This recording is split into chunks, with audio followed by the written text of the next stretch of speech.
வணக்கம். யூடியூப்ல இன்னைக்கு ஒரு டாக்டர் வந்துட்டு பல் டாக்டர் வந்துட்டு என்னென்ன டைப்ஸ் ஆஃப் கேப் இருக்குது, எது பெஸ்ட் ட்ரீட்மெண்ட் அப்படின்னு சொல்லிட்டு இருந்தாரு. பிரிட்ஜ் போடலாம், பல் எடுத்துட்டீங்கன்னா பிரிட்ஜ் போடலாமா, இம்ப்ளான்ஸ் போடலாமா, அதை பற்றி சொல்லிட்டு இருந்தாரு. கீழே ஒரு கமெண்ட் ஒருத்தர் கொடுத்துருக்காரு. கீழே ஒரு பேஷண்ட் வேற ஒரு டாக்டர் சொன்னதுக்கு கமெண்ட் கொடுத்துருக்காரு. என்ன கமெண்ட்னா, நான் எஸ்ஆர்எம்எல் பிரிட்ஜ் போட்டேன் 2017.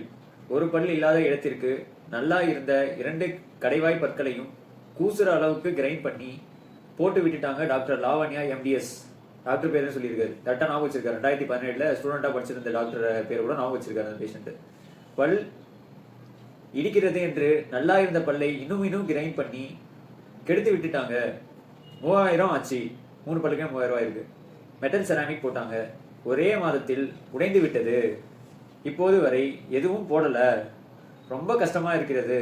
தயவு செய்து யாரும் பிரிட்ஜ் போடாதீங்க, வேர் வைத்தியம் செய்யாதீங்க, முடிந்தவரை அடைத்துக் கொள்ளுங்கள். பல் மருத்துவம் மிகப்பெரிய சந்தை.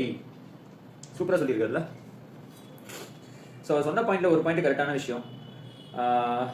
இந்த வேர் வைத்தியம் செய்யாதீங்க, பல்லு கட்டாதீங்க. ஆமா, ஏன் அந்த நம்பிக்கை வரீங்க? முடிந்தவரை பல்லை அடைத்துக் கொள்ளுங்கன்னு சொல்லியிருக்காரு. ஆமா, பல்ல அடைக்கிறது நல்லது, பிரச்சனை இல்லாது. சீக்கிரமா வந்து அடிச்சாதான் அதுலயும் ரிசல்ட்ஸ் கிடைக்கும். லேட்டா வந்து அடிச்சா அந்த பல்லெல்லாம் காப்பாற்ற முடியாது. பல் மருத்துவம் மிகப்பெரிய சந்தை. பல் மருத்துவ கல்லூரி வேணா மிகப்பெரிய சந்தைன்னு சொல்லலாம். பல் மருத்துவமே மிகப்பெரிய சந்தைனா எல்லாமே மிகப்பெரிய சந்தை தான். எதுதான் சந்தை இல்லை? பியூட்டி பார்லர் மிகப்பெரிய சந்தை, கல்யாணம் பண்ற டெக்கரேஷன் மிகப்பெரிய சந்தை. ஓகேவா? எல்லாமே மிகப்பெரிய சந்தை தானே. ஆடம்பரத்துக்கு செலவு பண்ற எல்லாமே மிகப்பெரிய சந்தை தான். இருக்கிறதுலே அதிகமாக செலவு பண்ற ஆடம்பரத்துக்கு தான் செலவு பண்றீங்க. எல்லாமே மிகப்பெரிய சந்தை தானே. பல் மருத்துவம் சரி, ஓகே, நீங்க பல் மருத்துவம் மிகப்பெரிய சந்தைக்கு போறீங்க, போங்க. எந்தெந்த பல் வலிக்குதோ அப்பப்போ பல்லு எடுத்துங்க. பல் இல்லாமல் சிரிச்சு பாருங்க. ஸோ பல் மருத்துவ கல்வி தான் மிகப்பெரிய சந்தை. பல் மருத்துவமே மிகப்பெரிய சந்தை கிடையாது. ஓகேவா? அவர் சொன்ன பாயிண்ட் ஒரு பாயிண்ட் கரெக்டான பாயிண்ட். பல்ல கட்டாதீங்க, பல்லுக்கு வேர் வைத்தியம் பண்ணாதீங்க அப்படின்னு சொல்லியிருக்காரு. ஆமாம், கரெக்டான பாயிண்ட் தான். பல்ல நேரத்துக்கு அடைச்சிங்கன்னு சொல்லியிருக்காரு.